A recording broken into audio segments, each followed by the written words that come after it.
Survivors ready!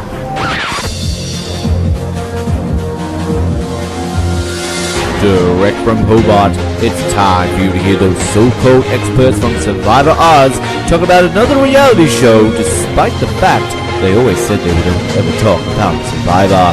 It's The Amazing Race Oz, and here's your host, Colin Hilding. Hello everybody, welcome back to The Amazing Race Oz.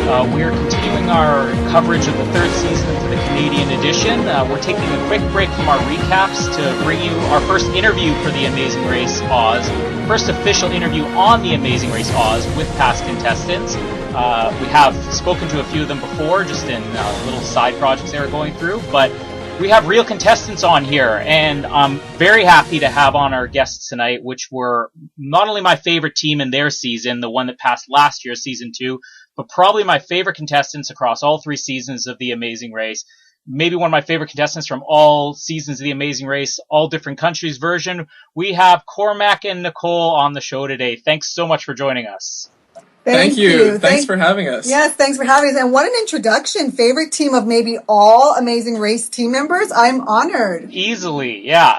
And I'm not the only one. It's unfortunate we're not able to have Noah on the show today. Noah does a lot of this with us, and he hosts the US version. But he's from Australia, and he's the one who really pushed for us to cover the Canadian version this year. And he was really disappointed that he wasn't available today, because he said, too, that you're his favorite team as well. So going early doesn't necessarily mean you don't make an impression, I guess. Yeah, so we have found out for sure. Well, you'll have to give Noah our biggest regards and let him know that we missed having him here as well. Absolutely. I guess the first thing we really want to talk about, because as we said, we've talked to Natalie and Nadia Anderson and Jody from season 14 and some of the Australian teams, but we haven't really been able to get a good idea about the whole process of The Amazing Race. So first of all, you're both obviously big fans of the show. How long have you been watching it?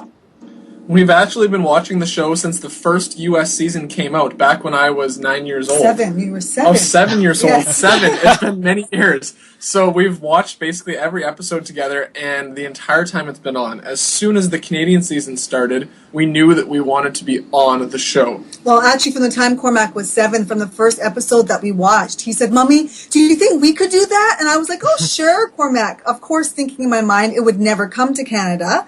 But he so desperately wanted to go on the show from the very beginning, and so did I, to be honest. But also thinking it'll never come to Canada, we'll never have an opportunity. Mm-hmm. Did you try out for the first version, or did you wait for season 2? No, we actually, as soon as the casting call went out for season 1, we jumped online, we went to look into it, and it turns out at that point, you had to be 19, and I was still too young. So we had to wait for the second season to come around until we could actually apply. But it worked out to our advantage, because him being 19 when we applied fit right into our story, which is that I was 19 when I found out I was pregnant with Cormac, and now he's 19 at the age we're hoping to get on the show. So it played right into our story, actually better to be on season 2. Did you find that was something going through? We'll talk a little bit about casting, but when you were going into casting, were you really conscious of that? Like, how are we going to present ourselves? Do we have a storyline that they might find interesting to tell, or did you just kind of go in there and wing it? We definitely had a storyline in mind, because being Uber fans and watching every team of every episode of the American season, we realized that almost every team had some kind of unique feature about their team, either their relationship, a story about their life, or whatnot. And I said to Cormac, we have to have a story that catches their attention. And first of all, just seeing us, they're not going to know our relationship, because people almost always mistake us as, like, what is our relationship? Mm-hmm. And secondly, then to put the story into place that, young single mom, and now, we want to do this together. We just knew that would capture their attention. And we knew that our story would do that, and we didn't have to kind of change anything about ourselves. We didn't have to act anyway. We were just going to present ourselves as we are, true to ourselves. What was your audition like? Did you shoot a video for this? Yeah, typically when you see audition videos from the past, there's two people sitting on a couch and it's, hi, this is our names and we want to be on the race. So we thought we would do something a bit differently. So for our video, I was actually bench pressing and my mom is screaming at me as I'm benching and I'm sweating and I'm tired and I get up after finishing the last rep and she hits my shoulder and I'm like, oh, all right, Mom. And apparently when I said Mom in that moment, when the producers were watching our tape, that caught their attention. Oh, because really? At first, they didn't think that it was mother-son. Well, and they don't get a lot of mother and child audition tapes. And so the fact, they said at first, they were like, okay, are they brother-sister? Is she a cougar? Like, what is the relationship? And so I knew that we had about the first 10 seconds to make some kind of impression. Because I'm thinking, they're looking at so many videos. You've got to hit them right away within the first 10 seconds. Otherwise, they're bored, moving on to the next one. And so within the first 10 seconds, when Cormac says Mom, they said right away, they were like, whoa, wait a minute. We need to take a look at this team. Oh, wow.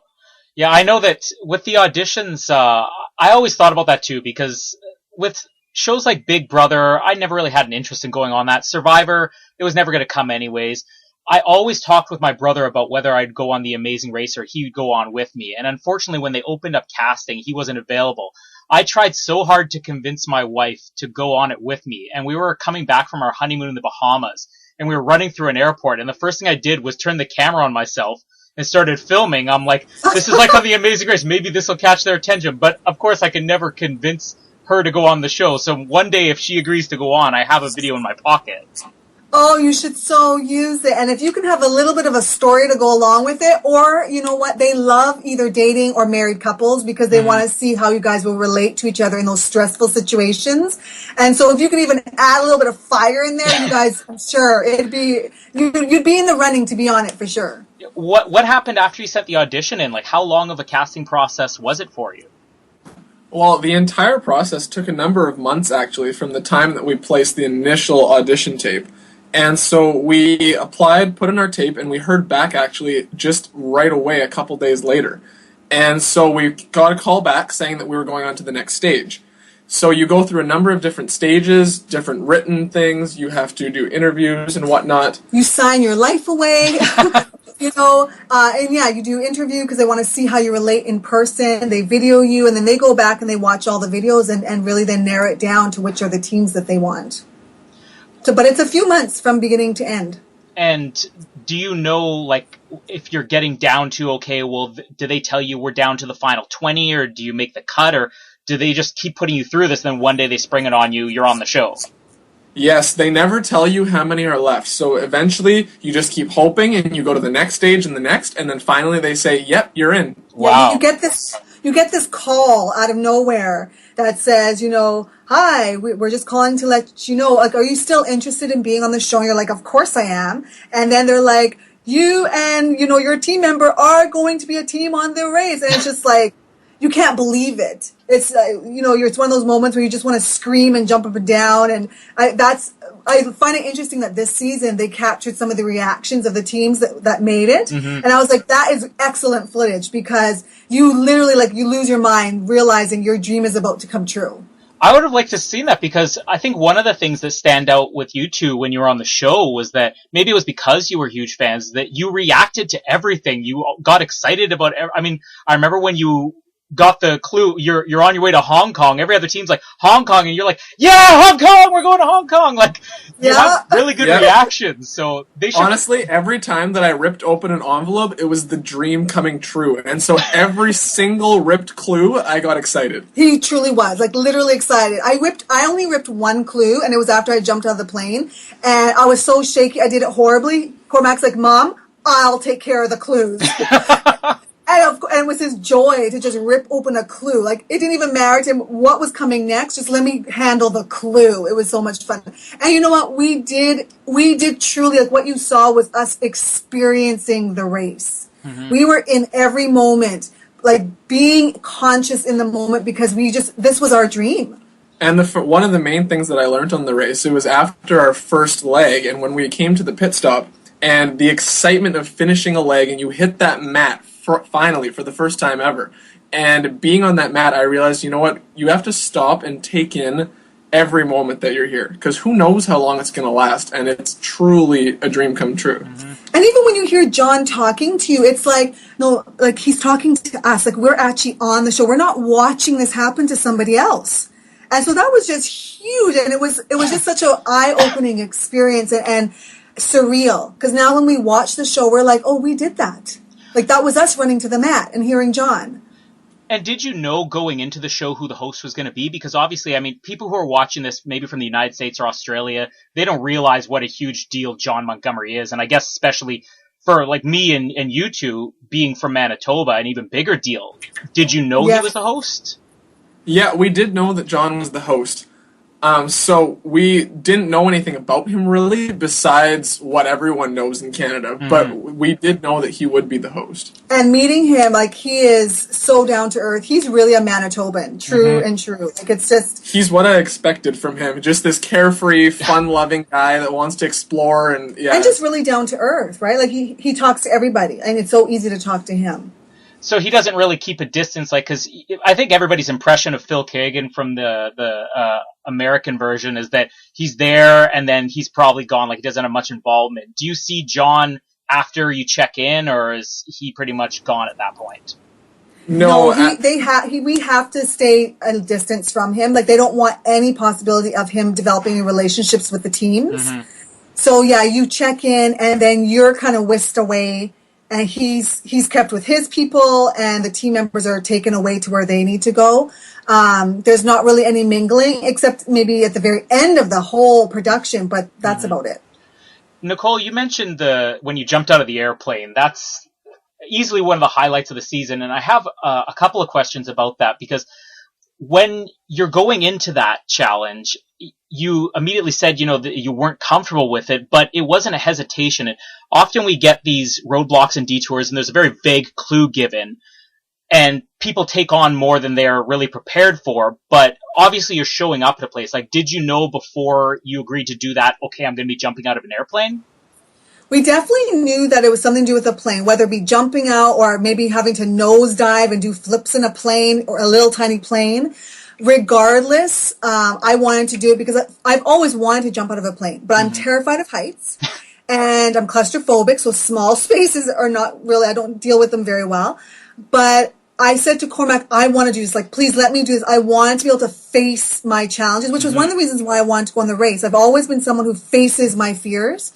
And this was a great opportunity to really face this fear that I have of heights and tell myself, like, if I can do that, I can do anything. And we actually struggled a bit for who was going to do that. We hesitated on that clue because I was hoping it would be skydiving, and I've also always wanted to do that. But I deferred and let her have that one.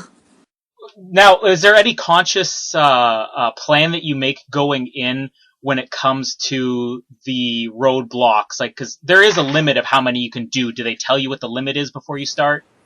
Yeah, you each have to do an equal amount. And you can't do any more than 6 each. So our decision before we even started the race was I would do any eating challenges because Cormac is not really good with different foods and textures. So if we suspected that it was eating, I was going to do that. Now let me just put a caveat in there. That's before knew we were going international. Then other things, I mean, we kind of just whatever was kind of organic and instinctual. We just decided, I'll do it or you'll do it. Because watching past seasons, whenever we're looking at it and a roadblock comes up or a detour, we usually have the same choice. It's like, oh, who would do that? And we both say, oh, I would, or she would. So we're kind of in sync when it comes to that and making those decisions. That's where I guess it was a benefit, the fact that you've obviously known each other your entire lives versus some people who maybe they've been dating for a year or they've been teammates like Natalie and Megan, where you have been able to spend that time and know what everybody's strengths are. Were there any points where you maybe look back and you're like, oh, we probably should have picked the other one? Oh, well, of course. Yeah, we'll probably get to that one later. Yeah, there's one main, but besides that one, Besides not really. that one, no, we were good with everything. Like me jumping on the plane was perfect because we anticipated that maybe some bungee jumping would be coming up, and so that would be Cormac. So no, and the eating the snake, that was me. everything was great until that last day. I built the chair, which couldn't have gone any better. Everything for all the challenges worked well, except for that one. I have to ask Cormac, what was harder, the chair or serving the tea? Because that good tea question. challenge seemed brutal. Yeah, the tea was definitely 100 times worse than the chair for me. The chair, because I'm in school for engineering and I love building things with my hands, so that chair I did in what, like Less than 5 minutes. Yeah, like 5 minutes. That was no problem. But the tea, there was a lot more involved to that challenge that you don't actually see in the show. And there were different intricacies about it that had to be done perfectly, and if not, you wouldn't pass. So one of the times, for instance, I went in, I thought that I nailed it, I'm good with memorization, and I come out and I'm like, why did I fail? Mm-hmm. And my instructor tells me, oh, the back of your shirt is untucked a little bit. Are you serious?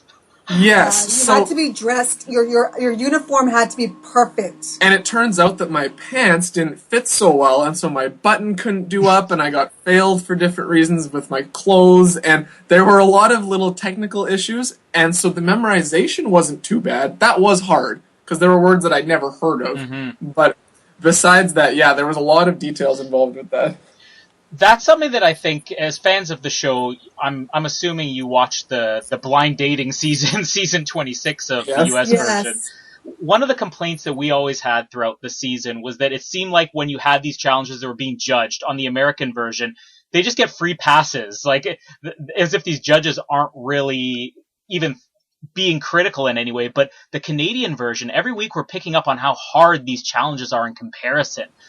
Having been more familiar with the American version, did you expect it to be easier, or did you know, okay, well, this is going to be a little different having seen season 1? We didn't expect it to be easier. We knew it would be hard going in, but we do definitely think that the challenges on the Canadian season are quite a bit tougher, especially those ones being judged. Mm-hmm. Yeah, and I mean, it's interesting because sitting back on your couch in your comfortable living room watching the show, you think, how hard is that dance, for example? Yeah. Or how hard is it to, run around and get stamps or whatever? And what people don't realize are all the other elements at play. So whether you haven't slept, you haven't really eaten, you haven't drank anything, you've been running all day, the amount of running that you do on the show, which they're not able to show that because, the show's only an hour long.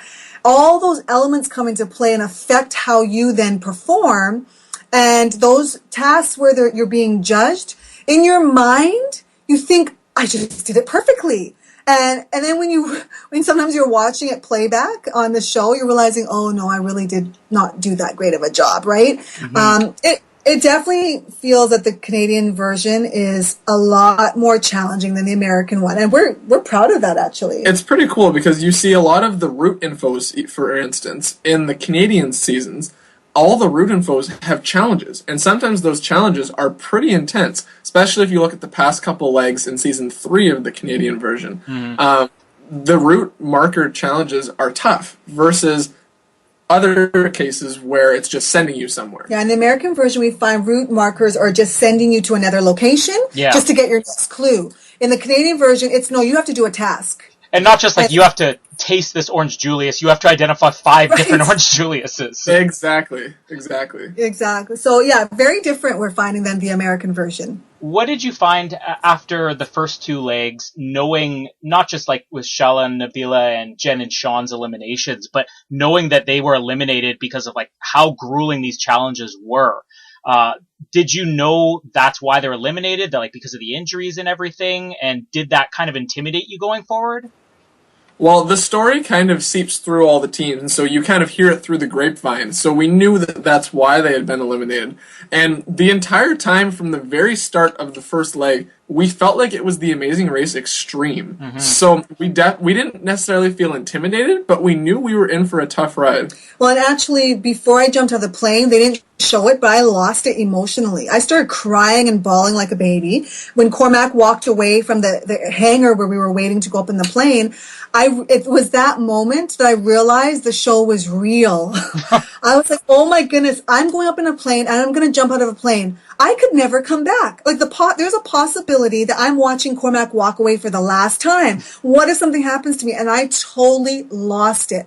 So it wasn't surprising to me that, for example, a team gets out in the first leg and because they're injured. The second leg that somebody else gets injured. It's grueling. And people, there's so much that can't be put into the show because of the short time frame of the show. The amount of physicality that's required is intense. The running is a lot. And the thing is, whenever John says all teams are now making their way from point A to point B, that can often mean that all teams are now running for like 4 kilometers to get there. Mm-hmm. So it's very intense.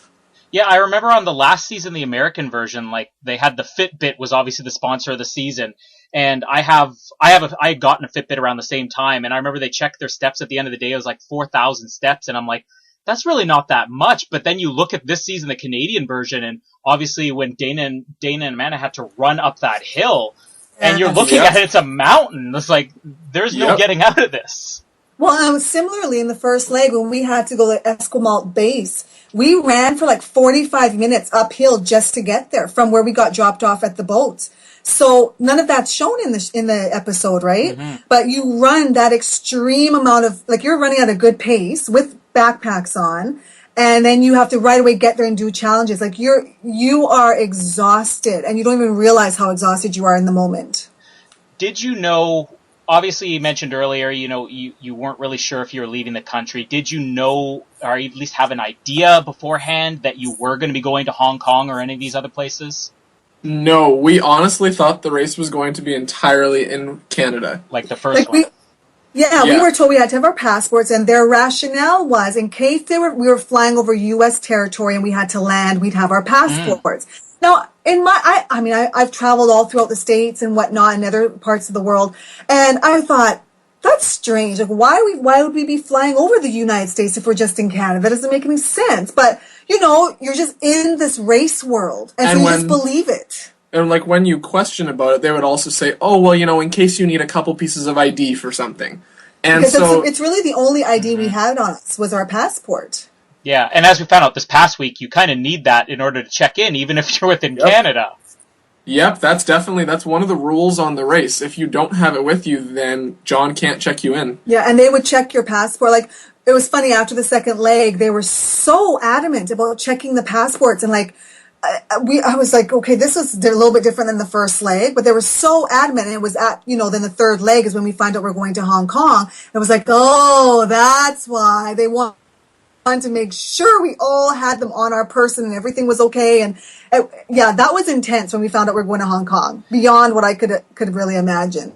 I have to say, one of my favorite moments from you two was in Hong Kong when you were doing the Kung Fu Challenge. And it wasn't just the Kung Fu Challenge, it was the fact that you wanted to, Nicole, you had the idea, let's scream while you were doing this. Was that just a way to let out aggression, or did you feel like maybe they're judging us on our presentation?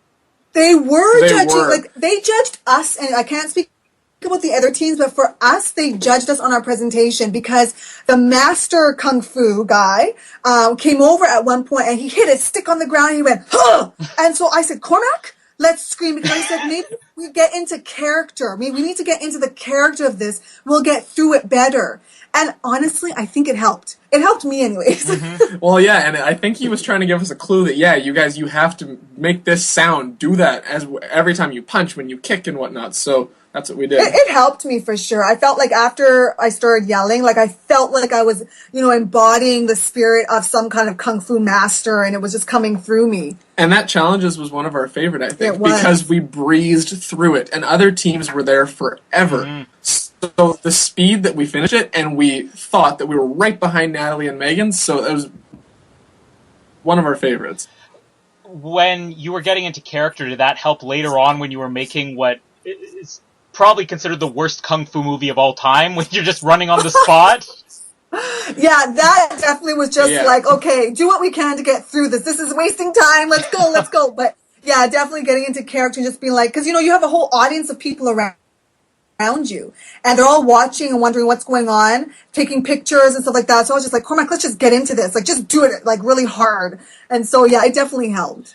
They're sitting there, of course, pointing, saying, like, why are these foreigners standing on the spot running? Like, the camera can tell there's a statue right behind them. Well, it's funny because we hear people, and they're not necessarily speaking our language, but we hear little snippets all the time of Amazing Race, Amazing Race. Oh, yeah. So the people know, and they know that this is the race, and they're all excited and taking pictures and everything. And a few of those pictures actually circulated online afterwards, and we're in a few of them. Oh, and nice. it doesn't help when teams are running with their clue envelopes out, right, that say Amazing Race, and then they're yelling at you, oh, Amazing Race, and you're not allowed to answer. You're not allowed to say yes, right? So you're saying, like, no. They're like, yes, I see, Amazing Race. And it's like, put your clue envelope away, guys. So we always had a system that we rarely did we have our clue envelope out. But, yeah, it's amazing because in Hong Kong, it seems so normal for them to be seeing Amazing Race teams running through their area. Mm-hmm. Well, because I guess it's been there a lot of the time, too. Exactly. What about the snakes? Like, I'll just say that. Tell us about the snakes. Was that the grossest thing ever? Yes. This in one word, yes. You know, it's funny because, like I said, I'm the one who was going to do the eating challenges, and I was comfortable with that until I heard we were going internationally. I knew they were going to make us eat something in Hong Kong. And so when I ripped open that clue and it said, is this snake in my soup? I just handed the clue to her. And I'm just like staring at it, and Cormac says to me, Mom, can you do it? And instinctually, I just say, can you? And I'm like, oh, what am I asking? Like, no, you can't. See, and I was thinking, okay, when we go over to Hong Kong, maybe they'll make us eat like bugs or something. I thought, okay, I can handle that. I'll be good. When it was snake, I could not, I can't even put into words what was going through my mind. And when we walk into this little hole in the wall that has snakes everywhere in cages, and there's, tons and tons of cages, tons of snakes. It was all I could do to just keep myself composed. I just had to go into a different space. And Cormac's like talking to me, Mom, are you going to be okay? Can you do? I'm just like, Cormac, shh. I just need to focus. I just have to focus on, you know what? You're going to go to the mat and you're going to get in a really good place in the mat. Get this down. Just get it over with. No, people ask me all the time, what did it taste like, right? Mm-hmm. The taste actually was kind of like chicken noodle soup. I'll be honest. It wasn't a horrid taste. Mm-hmm. It was the texture. Because it looked like snake in the soup. It really did. It looked like someone cut up a snake and just plunked it in your soup. And the texture was very like spongy and scaly. It was horrible. I'll never do it again. Well, unless I had to for the race, I guess. If the All-Star version happens, then maybe you'll have a second bite. Well, All-Star, we're hoping. Fingers crossed. Oh, I think you'd probably be a shoo-in. We're hoping. If you had been stuck with that one, Cormac, would you have taken a penalty or would you have found a way to choke it down? No, I would never have taken a penalty. I could do it. It would just take me a very long time. Mm-hmm. So I would have been able to do it, but we would have been there for I think some teams would have come and passed us, I believe. Yeah, Cormac is not very good with textures, and the texture of that thing was horrible. I'm not good with food like that, but I would not have taken a penalty. No, because that would have been a 4-hour penalty or 6-hour penalty. And so there's no way we would have taken that. People would have passed us easily. And we're very much against taking penalties as it is. So, for instance, in this past leg where we saw penalties taken, that's something that we're very much against. We don't like that. Yeah, I was going to ask about that. You know, I've been rewatching your season and the first one since season 3's been airing, because you have to have something to do, from Thursday until Wednesday every single week. Yeah. But I picked up on that when I was rewatching. A lot of the things that bother me about Amazing Race, more so on the American version, is just how loosely people do take penalties, or they're always switching detours. And I'm like, Cormac and Nicole, they don't even switch detours. Like, if the question comes up, it's like, no, it's never going to happen. And yet you have other teams, whether they do it or not, it's always a question in their mind. Would that have ever been an option for you two? No, penalty would never have been an option. We did switch detours one time into Fino with the fish challenge.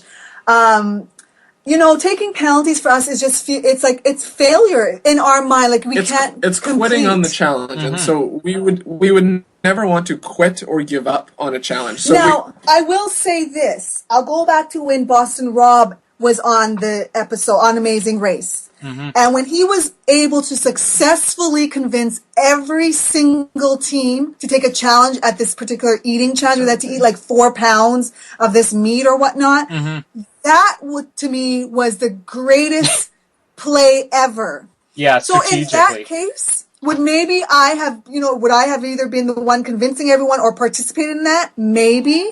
But just to start a challenge and then to say, well, we just can't complete this. We're frustrated. And that's the thing. Out of frustration, just say, well, we're just going to take a penalty. That's not our game. And if you look at this past week's episode of season 3, or 2 weeks ago, sorry. With the soccer challenge with Nick and Sabrina. So they were there, and it sounds like they were there for a few hours, and they took the penalties. So for them, it actually just barely worked out, because the other 2 teams came in right after they finished their penalty. And my thing is, you know what? Especially if it's a challenge that you're able to watch what other people are doing, and you're so close, but maybe your technique could be a little bit different or whatnot. Stick around and see what the other teams are doing and see if you can't learn something, do something differently, just keep going. And then you see the one team that did the hopping. The hop, yeah. And once they did the hop, and then every other team copied that after. It was the Winnipeg team. Winnipeg did the hop. I was so proud of them. That was awesome. I have to ask, we'll go back to your final leg in a second, but on to the third season while we're there. Have you had the opportunity to meet any of the teams from the current season? Like, have Brian and Cynthia ever pulled you over just for the fun of it? Anything? That would be actually kind of cool that if would be pretty neat. No, we've talked through over social media and whatnot with Brian and Cynthia. We haven't had a chance to actually meet up. Their schedules are pretty hectic given their shift work and whatnot, so we haven't had a chance. Yeah, but we hang out with Tim Senior and Junior and whatnot. We've become quite good friends. Yeah, there's a really good pool of Winnipeg contestants. Like, I remember all the other Winnipeg reality shows, or not Winnipeg, like Canadian reality shows, and I would always wonder, why is Winnipeg never represented? And we've had 3 teams 3 years in a row, and obviously 3 very memorable teams. Like, there needs to be more people from Winnipeg getting out there on television. I know, and it's interesting that other reality shows have not chosen Winnipeggers. So I'm proud that Amazing Race has been choosing people to represent our city. Mm-hmm. Now, let's talk about the final leg. If it's probably something you've discussed way too much, let me know. If it's something that's still too painful, if you're still panting from all the biking, anything, let me know. Yes. But, if there's one thing you two are known for, it's obviously that last leg. Obviously, the challenge, for anybody who hasn't seen it, it was a 2-part roadblock. It was having to bike a kilometer through the woods, and it was a biathlon, basically, and then shoot a bunch of targets. And, Nicole, it took you 22 tries, was it? Yes, it was. 22 tries, 6 hours later. So 22 tries translates into 22 kilometers that I rode, and it was 6 hours. That's insane. Like, I used to bike 15 kilometers to work every day, and I would be dead by the time I got there. And to think having to do something else physical, shooting a gun's probably not that easy either. It probably takes a lot out of you, doesn't it? It does. I mean, the physical aspect of that challenge didn't bother me at all. I could have ridden another 22 kilometers or however long it took. That wasn't the issue. And it was, I'll just say, because they don't really show the track very well, it was 3 uphill turns that you had to take on this track. So it was a grueling ride. It wasn't just a simple ride. Like, immediately once you went into the trees, you had to go up this steep hill, and there was 2 additional hills after that. And some of the guys that were doing the challenge, after 2 or 3 laps, they're like, I'm done. If I have to do another one, I'm done. So they were exhausted, and she just kept going. And so it was the emotional part that was taking the biggest toll on me when I realized what was happening, when I realized all the teams had now left, when I realized that we were the last, knowing that this was an elimination leg. That's what was taking the toll on me more than anything else. And I will say there was a point where I said to Cormac, what do you want to do? Knowing that it was 17 tries around, and I still hadn't even hit 1 target. And Cormac said, well, Mom, you're doing it. What do you want to do? And I just said, I can't take a penalty. And he said it would hurt me to take a penalty. And so we said, okay, we're finishing this. We're not quitting.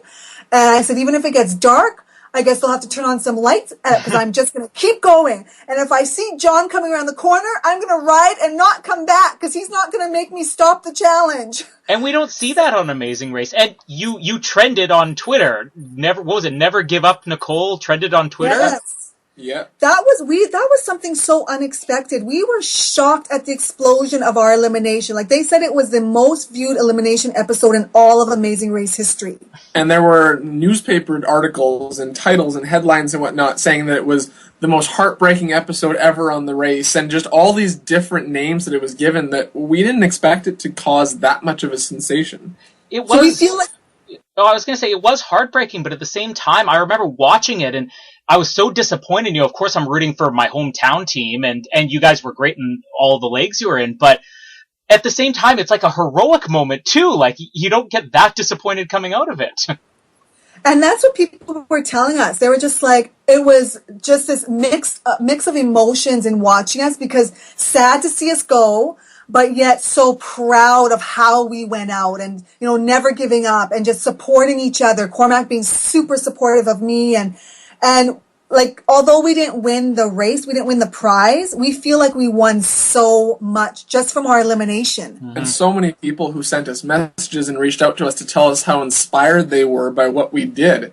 And it's crazy to think of it, because when you're in the race itself, you're living your dream and you're just thinking about the race. You're not thinking about the people at home that may be watching you or maybe learning something. At least we didn't. Some of the other teams maybe, but we didn't. Yeah, we didn't even think about, before we went on the race, we never even once had a conversation about, we're going to be on TV. Like, we literally never talked about that. We were not thinking about the TV aspect. So when we, later on, you see, there was 3-point-something million viewers for the first leg, it was like, oh, wow, over 3 million people watched this week. That's crazy. Mm-hmm. Yeah, so the TV element was totally nothing to do with why we went on the race. It was to have an amazing adventure together, which we did, to have our dream come true, that also happened, and to have the response that we did just based on our elimination. We felt just truly blessed. I think we're remembered more for that elimination than any of the other teams. Mm-hmm. Yeah, hands down. I mean, didn't you make the final list for the fan favorite of the season as well? Yeah, shockingly, we were actually in third place. Mickey and Pete and Megan and Natalie were ahead of us, and then there were us in third, which having been out so early, we wouldn't expect that. We were out halfway through the season and still stayed up there with the votes. That's nuts. Like, you're not even at the halfway point of the season, and you're one of the top. You're basically up there with the top two teams, who are in every single minute of the show, who never were eliminated for like 1 minute. Exactly. Exactly. So that we were like, I guess that should have been us. It should have been us in that top 3, I think, for the finale, actually. Yeah. And honestly, you never know what would happen, right? But for the challenges that remained on our season, they're all challenges that were right up our alleys. So, you never know, so you can't say it, but we feel like if we had made it past that Yukon leg, we could have gone far. Well, and Winnipeg was next, so it would have been hometown advantage. We would have had such an advantage. And other teams actually said that they wouldn't have even tried for the fast forward if we had been there. Yeah, it was funny. The teams had really mixed emotions. Most of the teams were like, we're really sad that you guys are leaving, but we're really happy because you guys are a big threat. So it was like, that felt kind of comforting as well, that they thought that we were a threat. Here's just a mom with her son, right? Mm-hmm. Which is initially what I think they thought. It's just a mom and a son, until they saw us actually compete. Now, what happens when you are eliminated? Do you continue to travel with the other teams, or do you go straight home? No, once you're eliminated, you actually go to a place called Sequesterville. So it's unknown location, and you're hidden away from the world there. So your first time of knowing they went to Winnipeg was probably when you saw the commercial? Nope.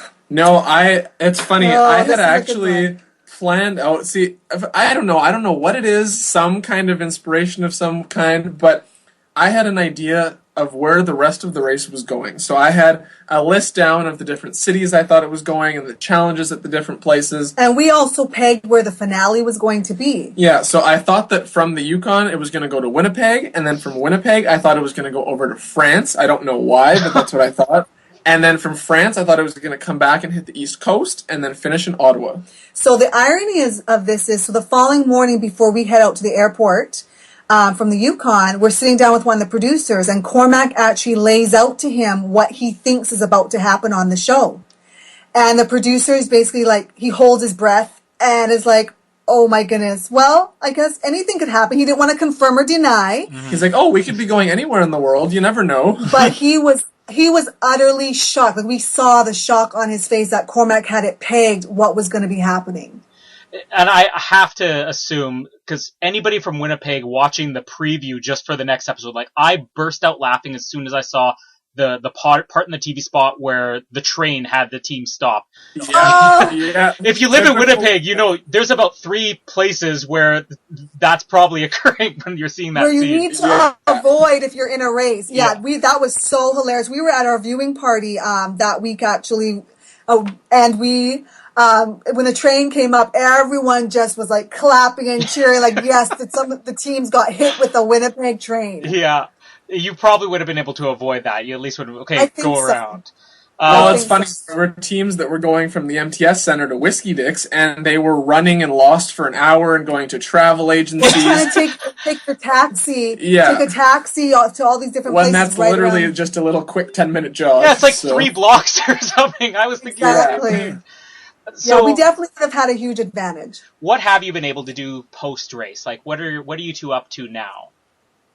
Well, we've been able to actually have a lot of speaking engagements. We've gone to schools, different events, to talk to different numbers of groups, and it's great just to share our message with people. We are signed with a speaking bureau, actually, a local speaking bureau called Arlen Group. And so we do speaking engagements, multiple different types of events and venues.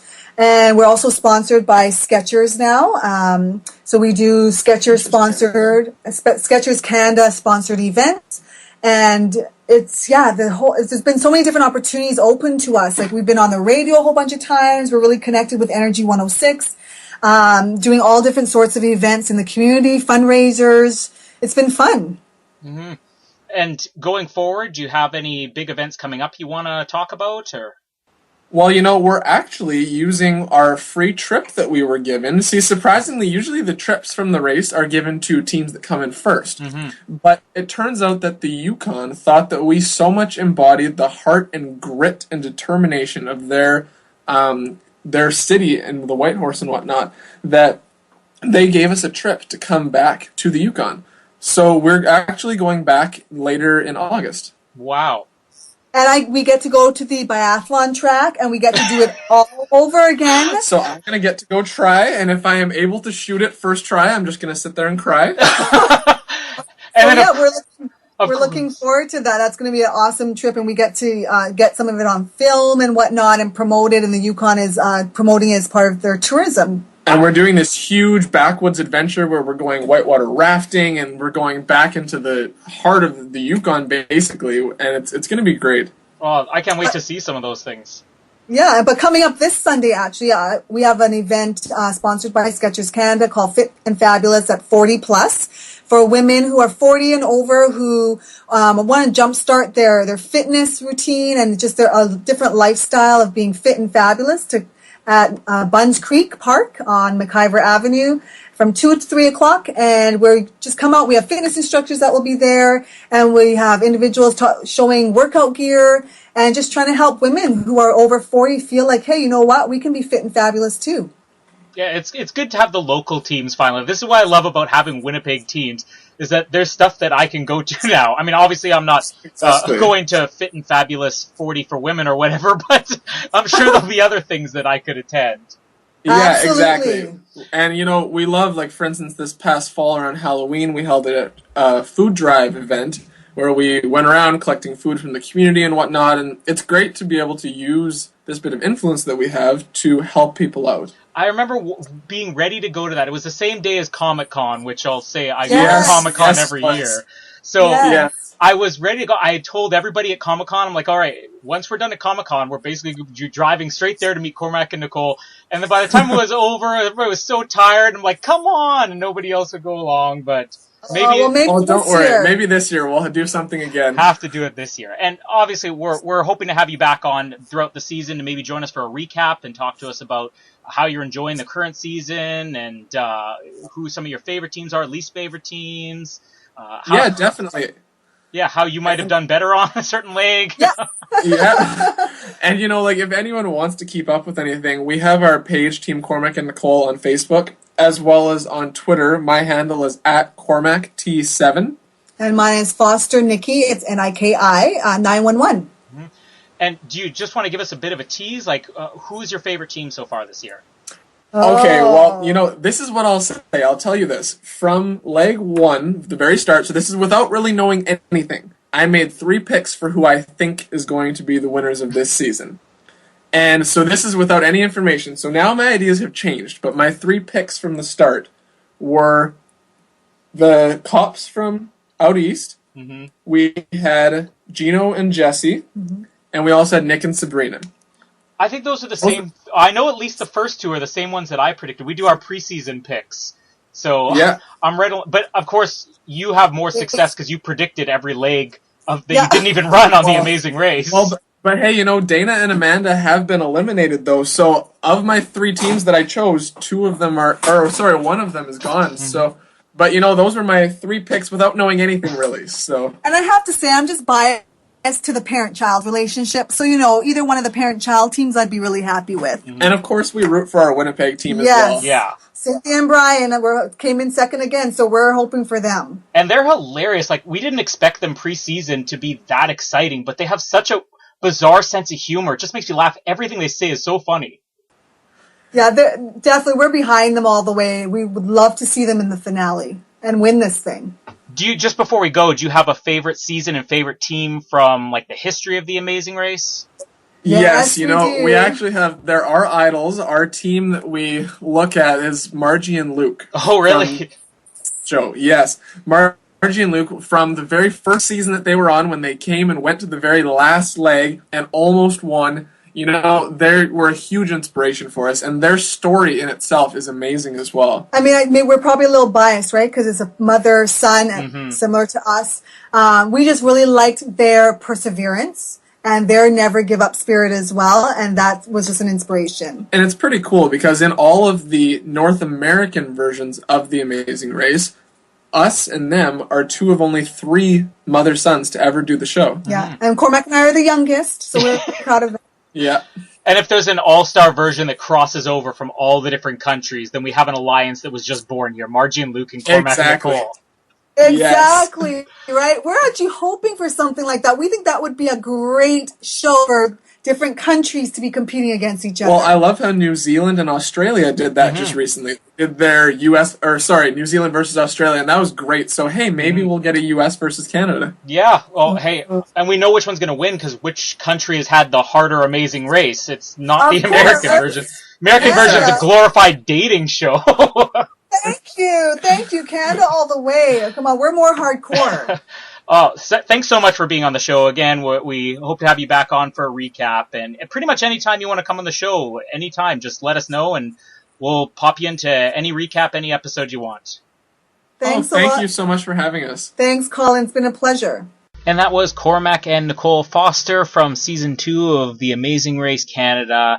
It was really good to have somebody on from the season to go over this. I know anybody who listens to the Survivor show, we cover so many different bases, and we just haven't had a lot of Amazing Race people on yet, but hopefully going forward we can get some more. And as I said in there, Cormac and Nicole are definitely going to be joining us again at some point during the season, possibly a mid-season recap or jump into one of our episodes. And in case anybody is wondering, obviously last week's episode still hasn't gone up for episode 3.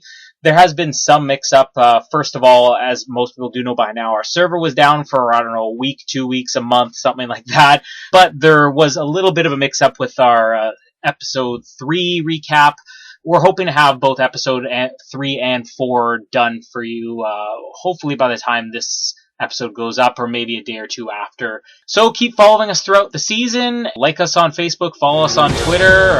Figure out who has better predictions between Jared's psychic intuition and Kristen's Skynet computer. We'll follow that all throughout the entire season.